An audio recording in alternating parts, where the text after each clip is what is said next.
আসসালামু আলাইকুম, আমি শরীফ রয়েছি আপনাদের সাথে। অনেকদিন পর আজকের ভিডিও হবে VFX এর উপর। মূলত চলচ্চিত্র জগতে বর্তমানে মেট পেন্টিং সবথেকে বেশি ব্যবহৃত হয়, যা মূলত চিত্রগ্রহণের সময় সেই জায়গায় উপস্থিত ছিল না, মানে প্রপস বা সামগ্রীর যে সংযোজনটা রয়েছে সেটা ভিডিওতে করার চেষ্টা করব। আর সবথেকে মজার বিষয়টা কি জানেন, মেট পেন্টিং এর যে কাজটা রয়েছে সেটা সর্বপ্রথম বাংলাদেশে আপনাদেরকে শেখাচ্ছে আপনাদের ভাই, তাও আবার মোবাইল দিয়ে। মানে অসাধারণ একটা টিউটোরিয়াল হবে, শেষ অবধি দেখার জন্য অনুরোধ রইল।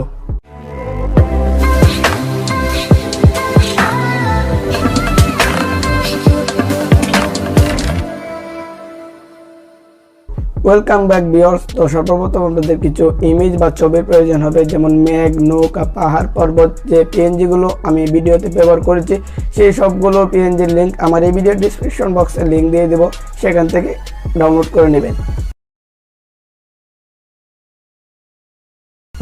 এবার চলে আসুন কাইনমাস্টারে। কাইনমাস্টার যে কোনো ভার্সন আপনি ব্যবহার করতে পারেন। আমি ব্যবহার করছি কাইনমাস্টার 1.1, তো আপনি যে কোনো ভার্সন ব্যবহার করতে পারেন। কাইনমাস্টারে প্রবেশ করার পর আপনি আপনার কাঙ্ক্ষিত ভিডিওটিকে নির্বাচন করুন। দ্বিতীয় ধাপে আপনাকে চলে যেতে হবে লেয়ার থেকে মিডিয়াতে, কারণ এইখান থেকে আমরা আকাশের ছবিটা নির্বাচন করব। এটাকে উপরে নিচে করুন অথবা কাস্টমাইজেশন করুন, এটা আপনার ভিডিও অথবা আপনার উপর নির্ভর করবে। ও আরেকটা কথা না বললে নয়, অতিরিক্ত যে অংশগুলো রয়েছে সেটা করার জন্য আপনি ব্যবহার করতে পারেন ক্রপ টুল। ক্রপ টুলের সাহায্যে অতি তাড়াতাড়ি এই অংশগুলো কেটে ফেলা যায়। কেটে নেওয়ার পর আপনি আপনার আকাশের ছবিটা নির্বাচন করুন। নির্বাচন করার পর আপনি চলে যান ব্লেন্ডিং থেকে হার্ড লাইটটা সিলেক্ট করে ফেলুন। আচ্ছা, সচরাচর আমরা হার্ড লাইট নিয়ে কাজ করি না, তাহলে এখন কেন করলাম? এর পিছনে রয়েছে প্রধান একটি কারণ। আপনি যদি হার্ড লাইটটা কোনো ভিডিওতে ব্যবহার করেন তাহলে এটি অনেকাংশেই উজ্জ্বল হয়ে উঠবে। এইখানে একটু বেশি লাগছে, তাই এর অপাসিটিটা 50 বা 40 করে দিবেন। অপাসিটিটা 40 বা 50 করে দিলে এটা অনেকাংশেই বাস্তব মনে হবে। এবার চলে আসুন কিফ্রেম বা চাবি অপশনের উপর। কিফ্রেম বা চাবি অপশনে টোকা দেওয়ার পর আপনি চলে যান সর্বশেষ যে ফ্রেমটা রয়েছে সেই জায়গায়। তারপর এই যে আকাশের ছবিটা আছে এটাকে টেনে বড় করে দিন, তাহলে এটা পরবর্তী যে অ্যানিমেশনের মতো লাগবে। তৃতীয় ধাপে আমরা আবার চলে যাব লেয়ার থেকে মিডিয়াতে, কারণ এইখান থেকে আমরা এখন মাউন্টেন বা পাহাড়ের যে ছবিটা রয়েছে সেটাকে নির্বাচন করব। হ্যাঁ, আপনি অবশ্যই চাইলে ক্রপিং অপশনটাকে ব্যবহার করে আপনি অতিরিক্ত যে অংশগুলো রয়েছে সেটি কেটে ফেলতে পারেন। এইখানে আমি যেটা চিন্তা ভাবনা করেছি, মাউন্টেন বা পাহাড়ের যে ছবিটা রয়েছে সেটা আমি নদীর উপরে বসাবো, অর্থাৎ দূর থেকে মনে হবে এটা একটা দ্বীপ বা বলতে পারেন আইল্যান্ড। যদি আপনি এরকম চিন্তা ভাবনা করে কিছু বসান বা অ্যাডজাস্টমেন্ট করেন তাহলে আমার মনে হয় কেউ বুঝতে পারবে না এটা ফেক ভিউ বা বলতে পারেন ফেক ইমেজ। আর হ্যাঁ, আলফা বা অপাসিটি থেকে এর মানটা যেটা রয়েছে সেটা 40, 50 বা 60-এর ভিতরে রেখে দিন, তাহলে সেরা আউটপুট আপনি পেয়ে যাবেন। আমরা আবার চলে যাব কিফ্রেম বা চাবি অপশনে, তারপর আবার চলে যাব সর্বশেষ যে ফ্রেমটা রয়েছে সেটাতে, তারপর গিয়ে টেনে বড় করে দিব। তাহলে মনে হবে এটা একটা অ্যানিমেশন, যা প্রকৃত অর্থে কিছুই হয় নাই। চতুর্থ ধাপে আমরা আবার চলে যাব লেয়ার থেকে মিডিয়াতে, কারণ এখান থেকে আরেকটা পাহাড়ের ছবি নির্বাচন করব, কারণ একটা পাহাড়ের পাশে তো আরেকটা পাহাড় দরকারই আছে। কি কম্বিনেশন, ওয়াও!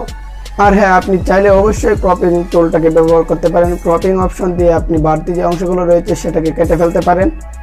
তারপর আগের পাহাড়টার পাশে এই পাহাড়টা বসিয়ে দিবেন।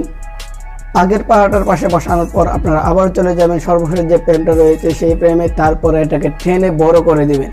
তাহলে মনে হবে যে অ্যানিমেশন মতো, প্রকৃত অর্থে এটা কিছুই হয় না। আর হ্যাঁ, আপনি আলফা বা অপাসিটি থেকে এর যে মানটা রয়েছে সেটা 50 বা 60-এর ভিতরে রাখুন, তাহলে অনেকাংশেই বাস্তব মনে হবে। একটা পাহাড়ের পাশে তো আরেকটা পাহাড় বসানো হলো, এখন যেন আমার কি যেন কম লাগছে। ও, নৌকা বাত আছে, তো আমরা আবার চলে যাব লেয়ার থেকে মিডিয়াতে যাওয়ার পর আমরা নৌকা বাতের পিকটা নিয়ে আসবো। তো নৌকার পিএনজিটা আপনি ছোট বা বড় করে দেখতে পারেন আপনার ভিডিওর সাথে মিলে কিনা, অর্থাৎ খাপ খেয়ে যায় নাকি। তো আমি একটু রিসার্চ করে নিতেছি, কেন জানি না আমাদের পরিবেশের সাথে নৌকাটা কোনো মতে যাচ্ছে না, অর্থাৎ কালারই ম্যাচ করছে না। কালারটাকে ম্যাচ করার জন্য আপনারা চলে যান কলার ফিল্টারে যাওয়ার পর বিবিডি চলে যান, তারপর B09টাকে সিলেক্ট করে ফেলুন।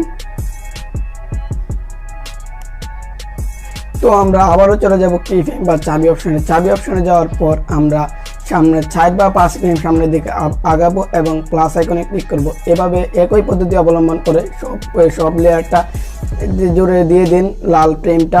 4 বা 5 ফ্রেম আগাবেন আর দিবেন। সময়ের সুবিধার্থে আমি এটা দ্রুততম করে ফেলতেছি। তো আমাদের কি মনে আছে 4 বা 5 ফ্রেম সামনের দিকে গিয়েছিলাম এবং প্লাস আইকনে ক্লিক করে লাল বৃত্তাকার তৈরি করেছিলাম। এখন আমরা আবার চলে যাব কি ফ্রেম বা চাবি অপশনে। তারপর যে রেড সার্কেলগুলো রয়েছে এগুলোতে একটা একটা করে নৌকাটাকে উপরে নিচে করে দিব। তো আমি যেভাবে দিতেছি দেখেন, একটাতে উপরে, তারপর একটা নিচে, আবার উপরে, আবার নিচে, যেটা অনেকটা অ্যানিমেশনের মতো লাগবে।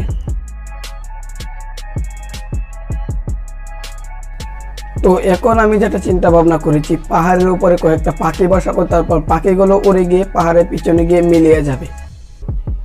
তো তার জন্য আমরা আবার চলে যাব লেয়ার থেকে মিডিয়াতে যাওয়ার পর আমরা পাখির যে গ্রিন স্ক্রিন ভিডিওটা রয়েছে সেটাকে নিয়ে আসবো। তো আমরা সবাই মোটামুটি জানি কোনো রকম গ্রিন স্ক্রিন রিমুভ করার জন্য আমরা ক্রোমাকিটা ব্যবহার করব। তো চলে যাব ক্রোমাকি অপশনে, তারপর জাস্ট ইনেবল করে দেব। ইনেবল করে দেওয়ার পর দেখবেন গ্রিন স্ক্রিন উধাও হয়ে গেছে। তারপর হ্যাঁ, আপনি অ্যাডজাস্টমেন্ট করতে বলবেন না। তারপর ভিডিওটা ধরে পাহাড়ের উপরে বসিয়ে দেবেন আমার মতো। তারপর চলে যাবেন আলফা বা অপাসিটিতে। তারপর এর যে মানটা রয়েছে সেটা 50 বা 60 এর ভিতরে রাখুন, তাহলে আপনি সেরা আউটপুট পেয়ে যাবেন। এখনো যেন আমার মনে হচ্ছে সম্পূর্ণ কাজটা হয় নাই, আর কি যেন বাকি রয়েছে। ও কালার গ্রেডিং করার জন্য আমরা ব্যবহার করব বিএন এডিটর অ্যাপ। তো বিএন ভিডিও এডিটর অ্যাপের লিঙ্কেও ভিডিও ডিসক্রিপশন বক্সে দেওয়া থাকবে, অথবা প্লে স্টোরে গিয়ে সার্চ করে এই অ্যাপটাকে ডাউনলোড করে নেবেন খুব সহজেই।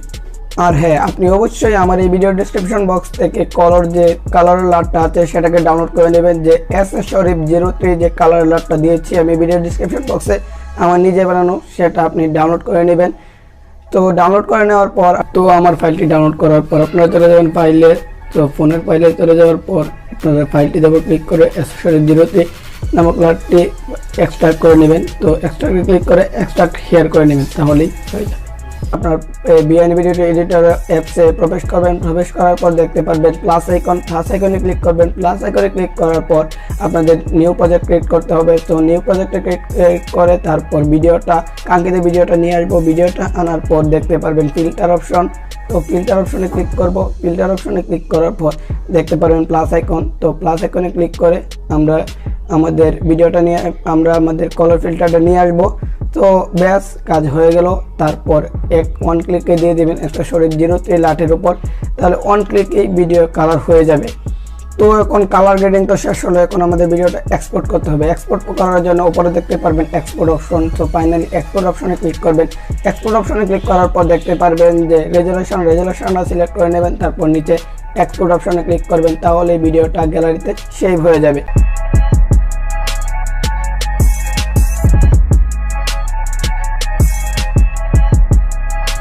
তো আমার এই ভিডিওটি শেষ অবধি দেখার জন্য অসংখ্য ধন্যবাদ। ভিডিওটি যদি সত্যি ভালো লেগে থাকে তাহলে একটা লাইক এবং চ্যানেলটিকে সাবস্ক্রাইব করে পাশে আসা বেল আইকনে ক্লিক করে রাখুন। Video editing, TikTok video editing tutorial সবার আগে পাওয়ার জন্য। তো আর কি, খুব শীঘ্রই নতুন কিছু নিয়ে দেখা হচ্ছে। Level up.